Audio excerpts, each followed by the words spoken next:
The obsidian halls of the Hegemony Command Station buzzed with anticipation as representatives from 47 alien civilizations gathered around the massive holographic display.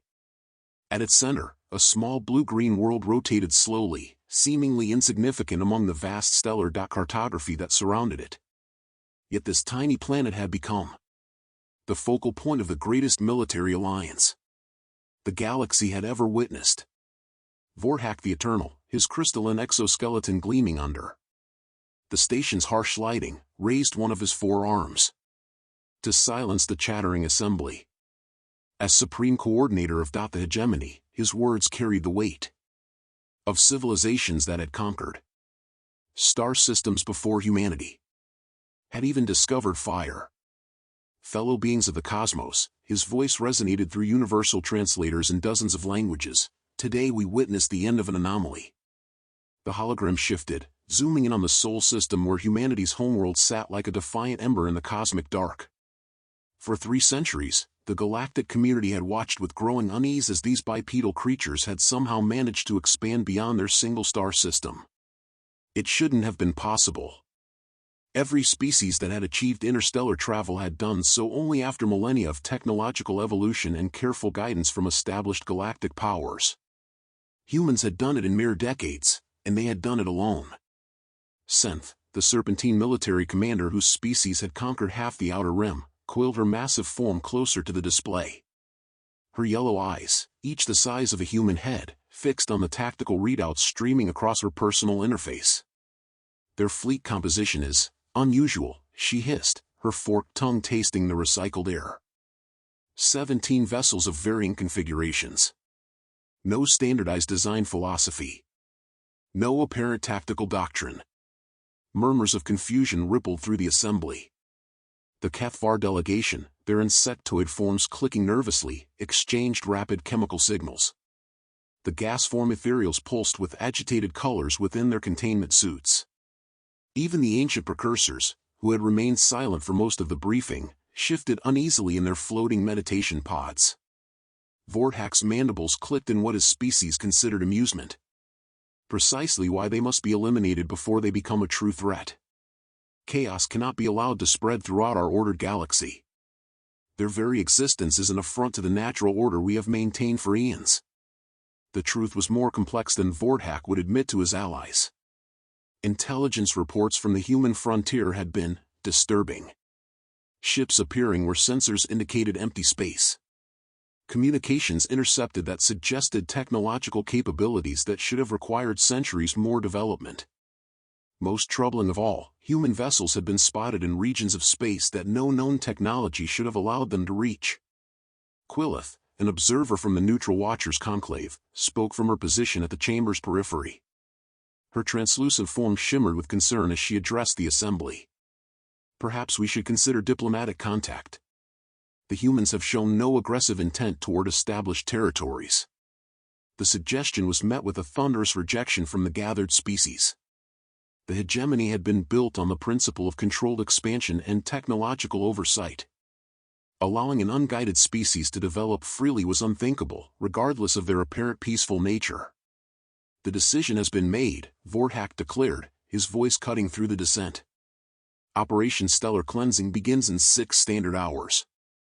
Admiral Crexton will lead our combined fleet of 400 vessels to the Sol system. Humanity's brief experiment in interstellar travel ends today. As the assembly dispersed to their respective command ships, none of them noticed a slight tremor in Quillith's form, or the way her optical sensors lingered on the human fleet positions marked in red on the tactical display.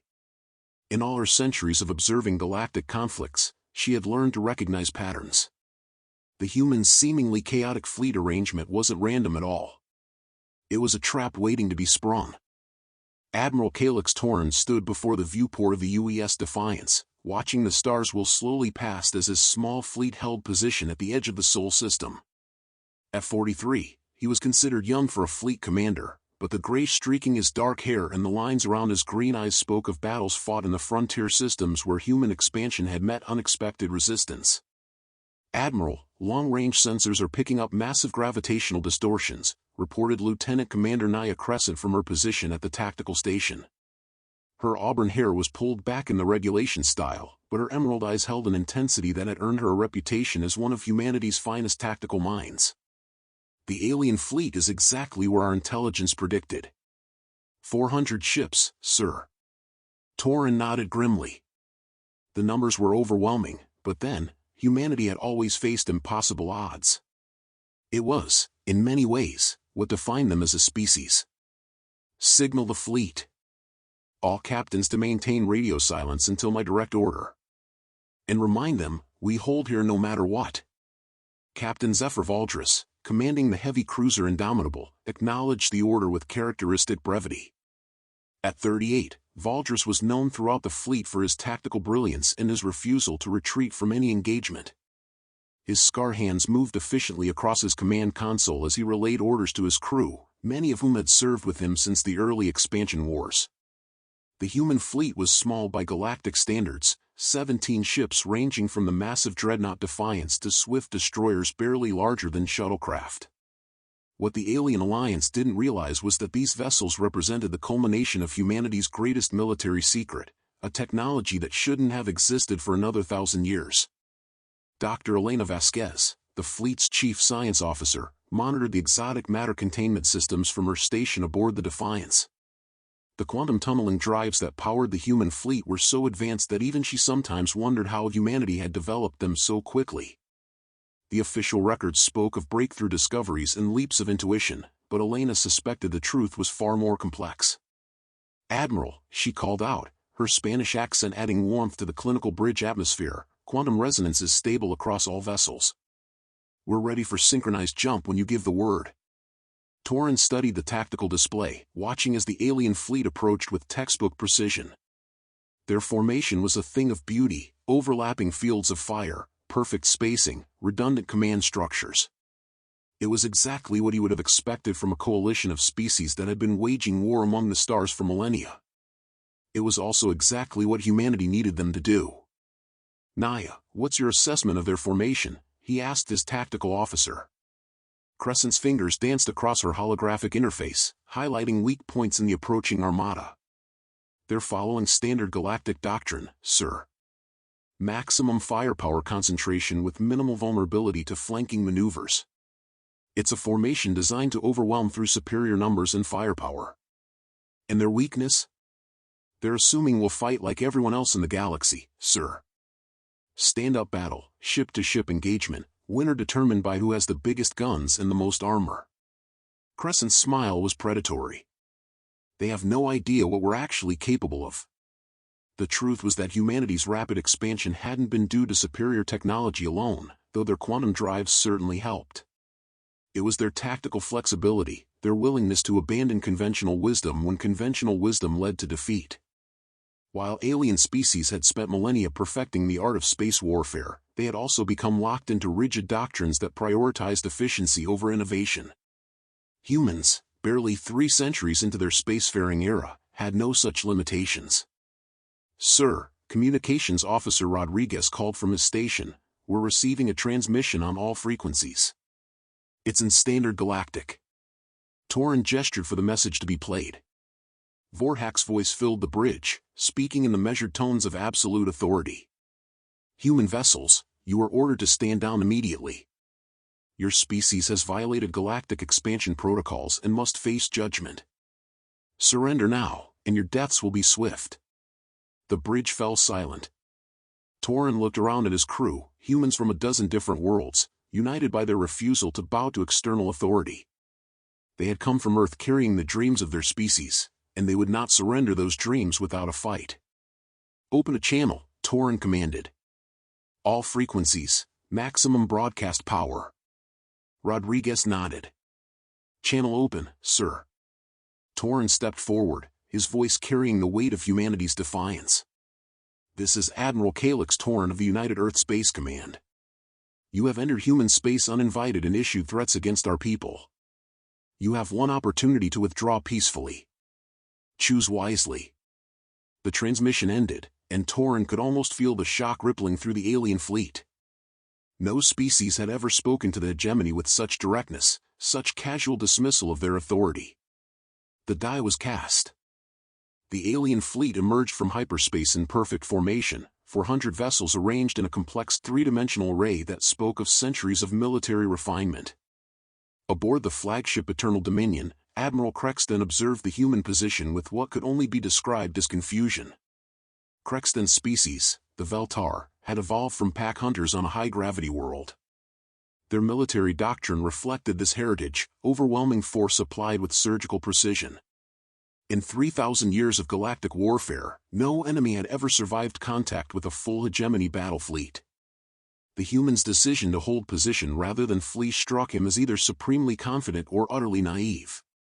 Analysis complete, Admiral, reported his sensor specialist, a multi-limbed creature whose homeworld existed in perpetual twilight.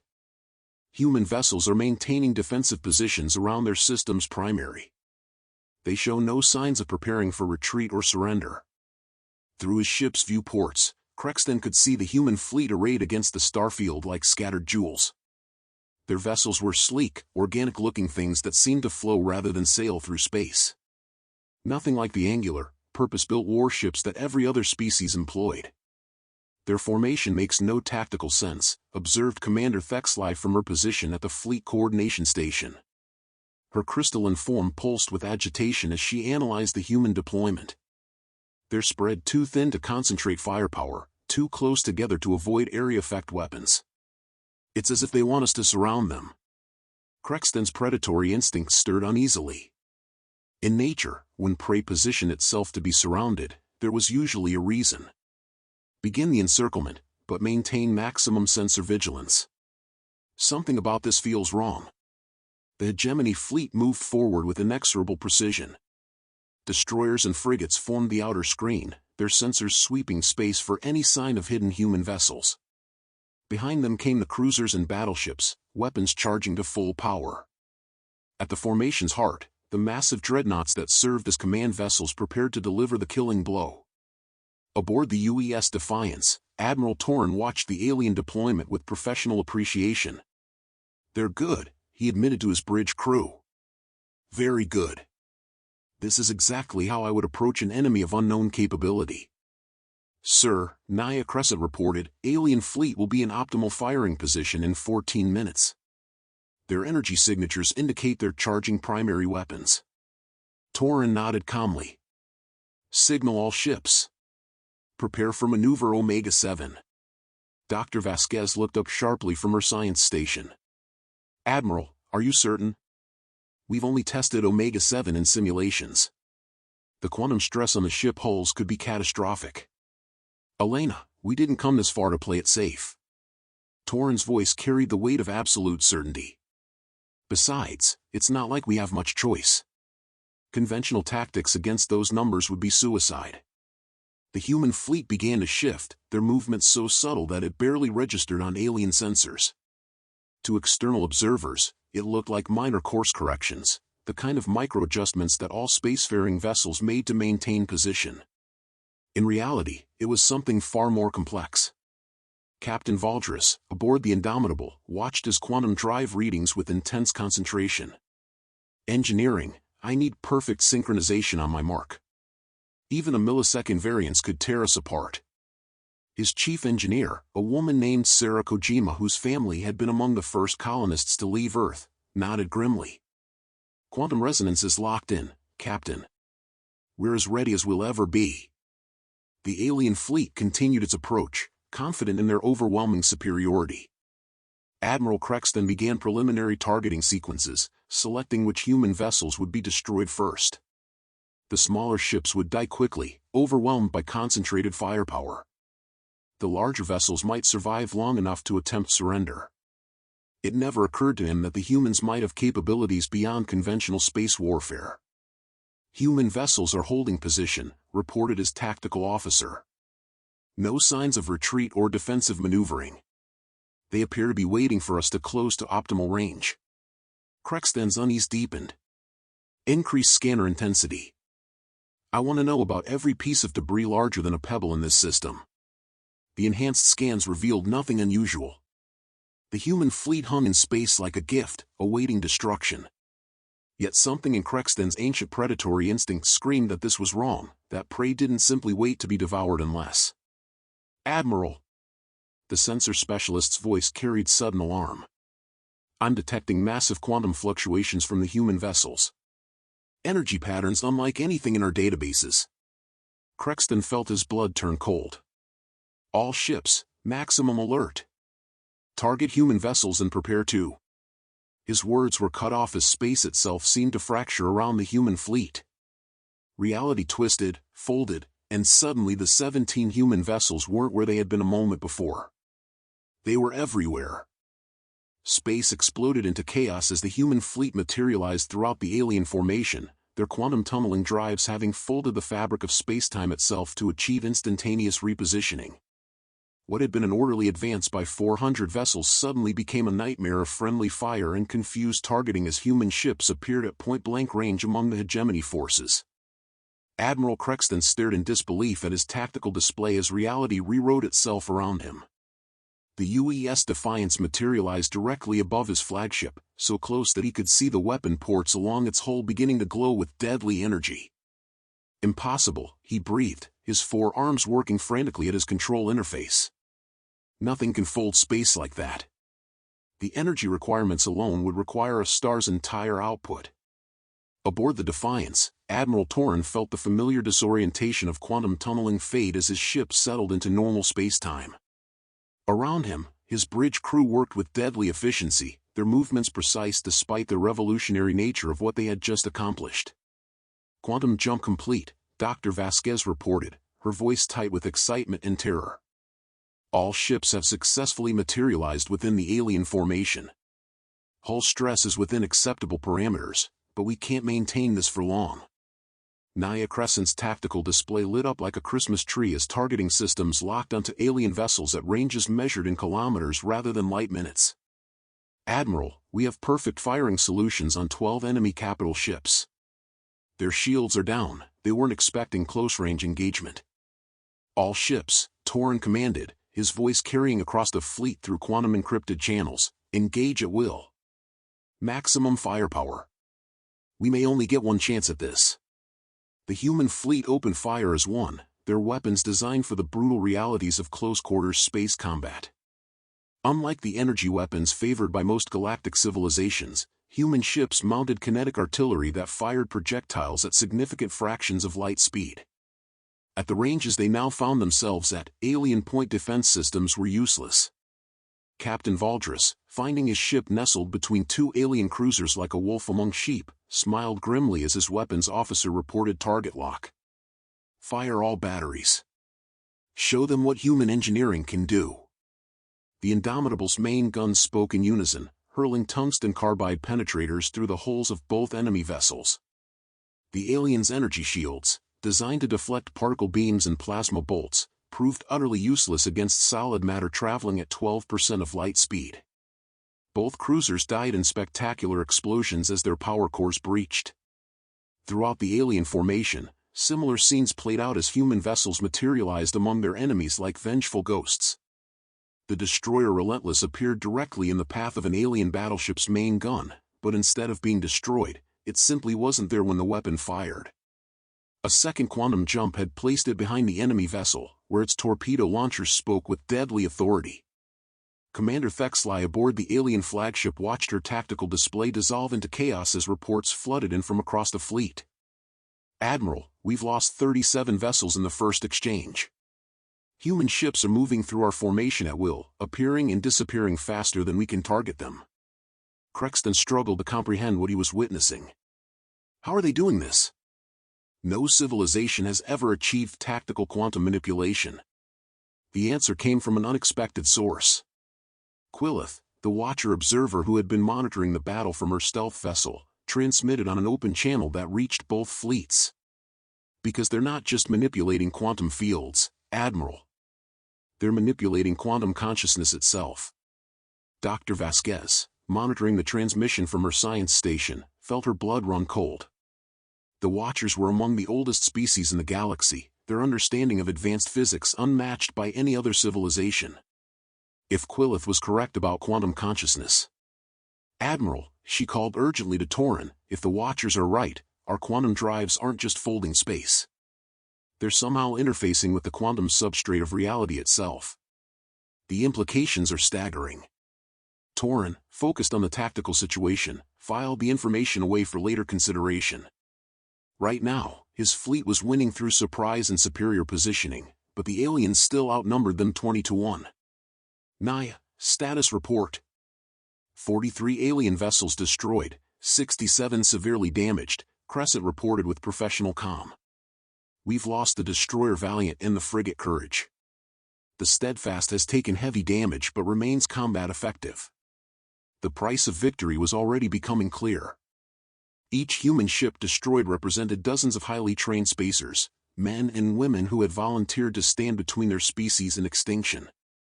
Their sacrifice bought time and space for the quantum maneuvers that were keeping the fleet alive, but it was a price that couldn't be paid indefinitely. Sir, Communications Officer Rodriguez called out, Captain Zhao aboard the Steadfast is requesting permission to initiate a suicide run on the alien command ship. His quantum drive is failing, and he can't maintain position much longer.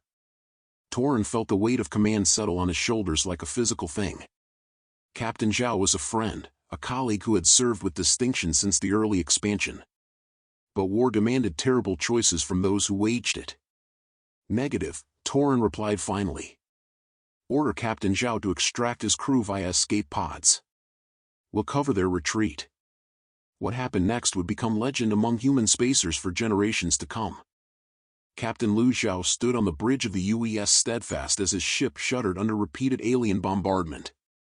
Sparks cascaded from overloaded systems, and the acrid smell of burning circuitry filled the air. His quantum drive was indeed failing, exotic matter containment dropping toward critical levels that would either leave his ship stranded or tear it apart in a cascade of dimensional fractures. But as he looked at the alien dreadnought Eternal Dominion looming before him, Zhao made a decision that would echo through the galaxy for centuries to come. Admiral Torin, he transmitted on a tight beam channel, respectfully requesting permission to disregard your last order. My ship is already lost, but she can still serve. Aboard the Defiance, Torin felt his heart clench as he realized what his friend intended. Liu, don't do this. There has to be another way. Zhao's image appeared on the main screen, his face serene despite the chaos around him. Calyx, you know as well as I do that we can't win this through conventional means. We need something that will shock them into reconsidering their position. Sometimes, the greatest victory requires the ultimate sacrifice. Dr. Vasquez looked up from her console, her face pale. Admiral, if Captain Zhao detonates his quantum drive core inside an artificial singularity collapse, the gravitational shockwave could disable every ship within 10,000 kilometers. But the energy release. She didn't need to finish. Everyone on the bridge understood the implications. A quantum drive collapse of that magnitude would create a temporary black hole that would consume everything in its immediate vicinity, including the Steadfast and her crew. Admiral Crextan, watching from his flagship as the damaged human vessel limped toward his position, ordered his weapons batteries to focus their fire. Destroy that ship immediately. Whatever they're planning, I don't want to find out what it is. The Eternal Dominion's massive guns spoke in unison, hurling enough destructive energy to vaporize a small asteroid. But the Steadfast had one last quantum jump left in her failing drives, and Captain Zhao used it with the precision of a master tactician. The ship vanished from the path of the incoming fire and reappeared less than a kilometer from the alien flagship's hull. All hands, Zhao announced to his crew, his voice carrying across the ship's internal communications, it has been an honor serving with you. Today, we show the galaxy what humanity is capable of when pushed to the brink. Today, we make our mark on history. Lieutenant Commander Sarachin, Zhao's executive officer, stood at his side as the ship's skeleton crew prepared for the unthinkable.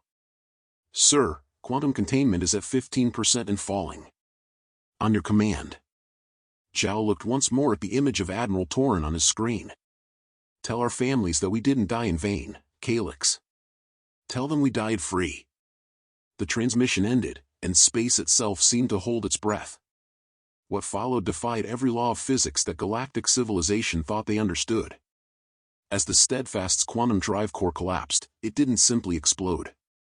Instead, it folded reality around itself, creating a gravitational anomaly that pulled space-time into impossible configurations. The artificial singularity lasted only nanoseconds, but in those brief moments, it generated gravitational waves that propagated through subspace at faster than light speeds. The effect on the alien fleet was catastrophic. Ships designed to withstand energy weapons and kinetic impacts found themselves helpless against fundamental forces of nature. Hulls buckled as space-time itself twisted around them. Navigation systems failed as local gravity became a chaotic maze of attractive and repulsive forces. Hundreds of vessels found themselves unable to maintain position, their crews struggling against gravitational effects that changed direction every few seconds. But perhaps most importantly, the quantum resonance from the Steadfast's sacrifice created a window that the other human ships could exploit. Their own quantum drives, synchronized to the same exotic frequencies, suddenly found themselves able to jump vast distances with unprecedented precision. Captain Valdres, seizing the opportunity with the instincts of a born tactician, led his ship in a series of micro-jumps that placed the Indomitable in perfect position to destroy 3 alien cruisers in rapid succession. For the Steadfast, he roared as his weapons found their targets. The cry was taken up across the human fleet as ship after ship pressed their attack with renewed fury. The aliens, disoriented and scattered by the gravitational chaos, found themselves unable to coordinate their response. Ships that had relied on tight formation fighting suddenly found themselves isolated and vulnerable. Admiral Crexton, his flagship systems slowly recovering from the gravitational assault, stared at his tactical display in growing horror. In the space of 5 minutes, his fleet had gone from overwhelming superiority to barely controlled chaos. 67 more ships showed as destroyed or disabled, and reports from across his formation spoke of continued human attacks appearing and disappearing like ghosts. Admiral, Commander Thexley reported, her crystalline form flickering with distress patterns, our fleet cohesion has completely collapsed. Ships are reporting gravitational effects that are still interfering with navigation and targeting. The humans are using our disorganization against us. For the first time in his long military career, Crexton found himself facing an enemy that fought like nothing in the galactic databases. These humans didn't just have superior technology, they had a completely different approach to warfare itself. Signal all ships, he commanded, his voice heavy with the weight of inevitable defeat. Begin general withdrawal. We cannot continue this engagement under current conditions. But even as the order went out, Crexton knew that something fundamental had changed in the galaxy. For the first time in recorded history, a hegemony fleet was retreating from battle. And the humans weren't finished with them yet. The withdrawal of the hegemony fleet became a rout as human ships pursued their fleeing enemies with relentless efficiency. Admiral Torren, his heart heavy with the loss of the Steadfast and her crew, pressed the attack with grim determination. This wasn't just about victory anymore, it was about sending a message that would resonate across the galaxy. All ships, maintain pursuit, he ordered as his fleet emerged from another series of quantum jumps, appearing among the rear guard of the alien formation. We don't let them regroup. Not today. The human tactics had evolved during the course of the battle, adapting to their enemies' weaknesses with a flexibility that alien military doctrine simply couldn't match. Where the hegemony forces expected traditional pursuit and engagement, they found human ships materializing in unexpected positions, striking hard, and vanishing before effective retaliation could be organized. Captain Valdres, his ship now bearing scars from multiple engagements, coordinated with the destroyer New Horizons to execute a perfect pincer movement against an alien battle group. Remember, he transmitted to his fellow captain, we're not trying to destroy them all. We're trying to break their will to fight. The psychological impact of the human assault was becoming as important as the physical damage. Across the alien fleet, crews who had never experienced defeat found themselves facing an enemy that seemed to ignore the fundamental laws of space warfare. Ships appeared where sensors said they couldn't be. Weapons fired from impossible angles. The very fabric of space seemed to bend to human will. Aboard the observation vessel hidden at the edge of the battle, Quillith the Watcher recorded everything with growing fascination and horror. Her people had witnessed the rise and fall of a dozen galactic civilizations, but never had they seen anything like this. The humans weren't just winning through superior technology, they were rewriting the rules of engagement itself. Fascinating, she murmured to her ship's AI, her translucent form shimmering with complex emotions. They've achieved in 3 centuries what took most species 3 millennia. But at what cost? The quantum consciousness interface they're using, it's changing them. Can they even understand what they're becoming? Her question would prove prophetic in ways she couldn't imagine. Dr. Vasquez, monitoring the quantum resonance patterns from her station aboard the Defiance, began noticing anomalies in the readings. The synchronized quantum drives that had given humanity its tactical advantage were creating interference patterns in local spacetime that defied current understanding of physics. "Admiral," she called to Torin, her voice tight with concern, "I'm detecting quantum coherence effects spreading beyond our immediate formation. The exotic matter reactions are creating a cascading effect in the quantum substrate of normal space." Torin, focused on the tactical situation, barely registered her words. The alien fleet was breaking apart, individual ships abandoning formation to flee toward the edge of the system where they could safely jump to hyperspace. It was a rout of historic proportions, but Dr. Vasquez's growing alarm suggested that victory might come with unexpected consequences. "Sir," she pressed, "if these quantum effects continue to cascade, they could create permanent alterations in local spacetime. We might be fundamentally changing the physics of this region of space." The implications were staggering. Humanity's quantum drive technology, developed through rapid advancement that even its creators didn't fully understand, was apparently capable of effects far beyond simple faster-than-light travel. They were manipulating the very foundation of reality itself. Admiral Crexton, aboard his flagship as it limped toward the system's edge, found himself facing the most difficult decision of his military career. His fleet was shattered, his tactical doctrine proven obsolete, and his understanding of warfare fundamentally challenged. But more than that, he was beginning to realize that humanity represented something entirely new in galactic civilization. "Commander Thexley," he said quietly, "prepare a priority transmission to Hegemony Command. Full encryption, maximum priority." His aide's crystalline form pulsed with curiosity. "What message should I send, Admiral?" Crexton stared at the tactical display showing his fleet's retreat, then at the sensor readings that were still detecting impossible quantum effects from the human vessels. "Tell them that our understanding of warfare, of physics, of what's possible in this universe, all of it needs to be reconsidered. The humans aren't just another spacefaring species. There's something we've never encountered before." He paused, watching as another group of his ships vanished in quantum fire. "And tell them that if we continue to treat them as enemies, they will destroy us all."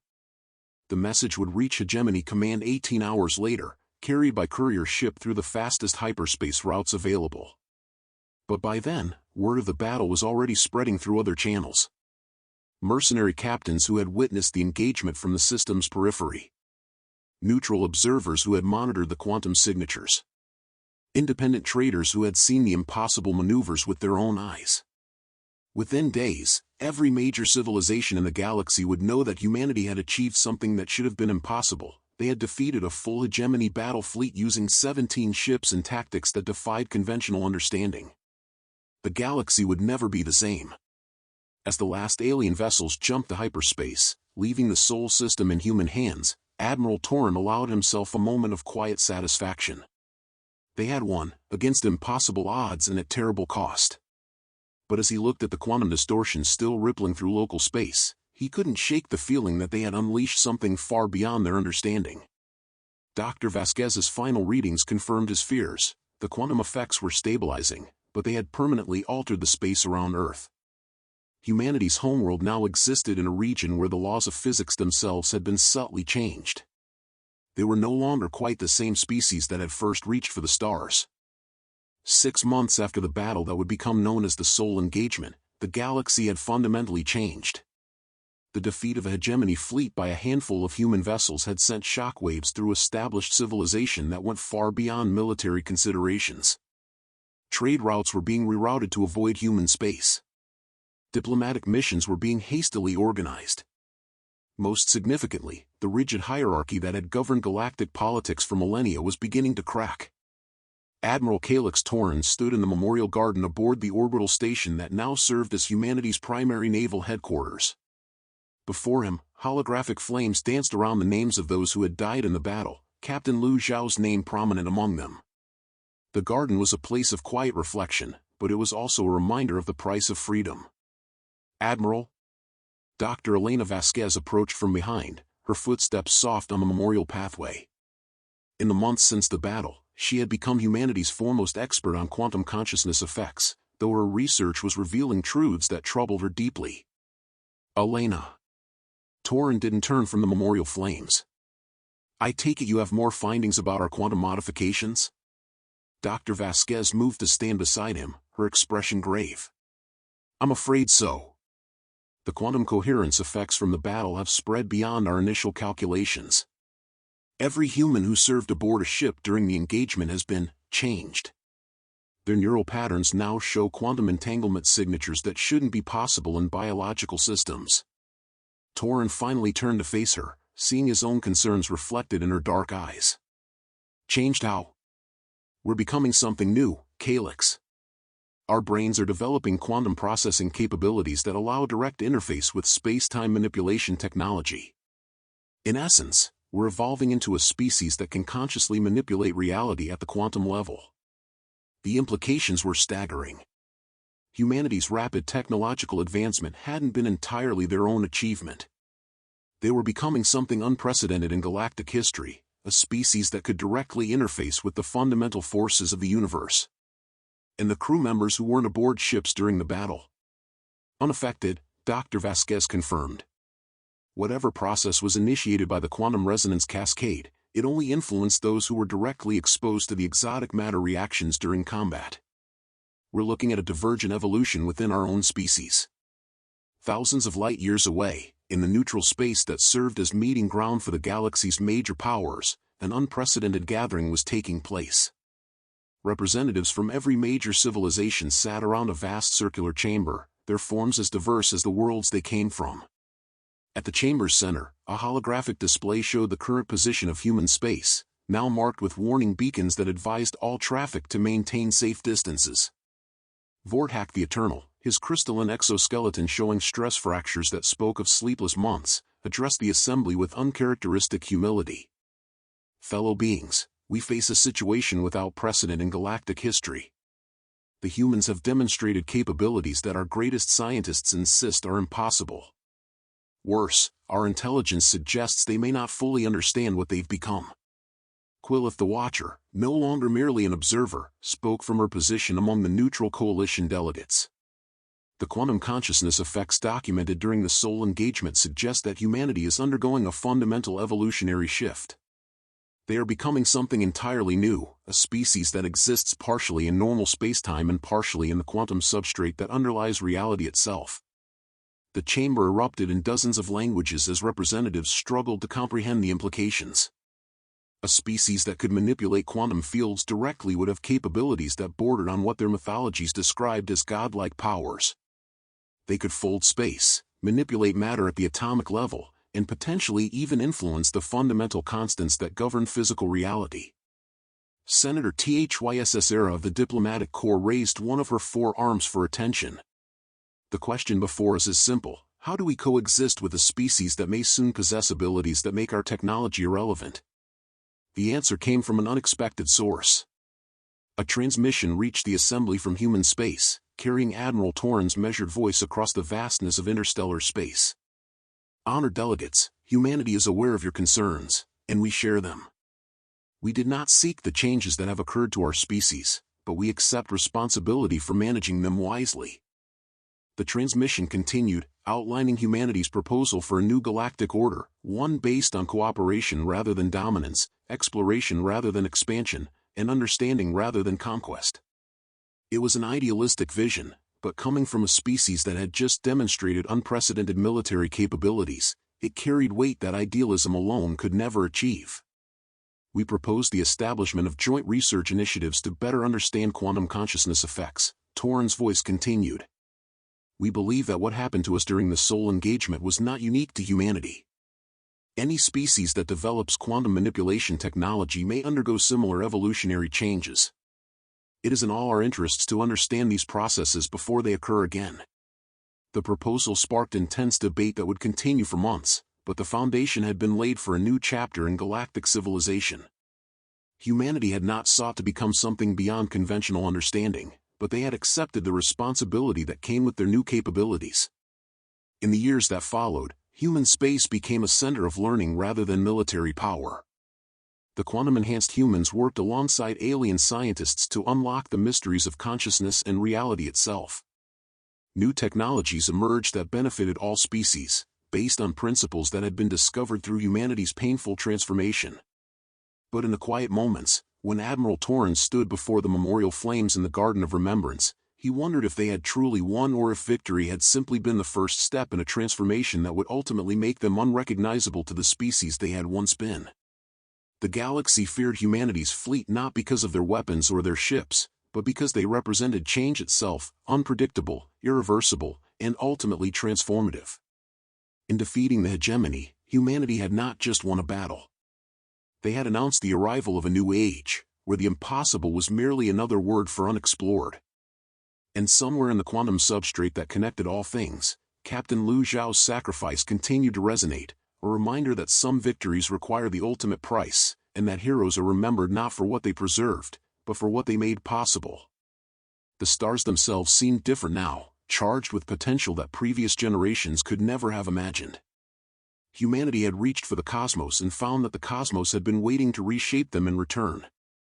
Their fleet was feared not for its power, but for what it represented, evolution itself, given form and purpose among the infinite dark.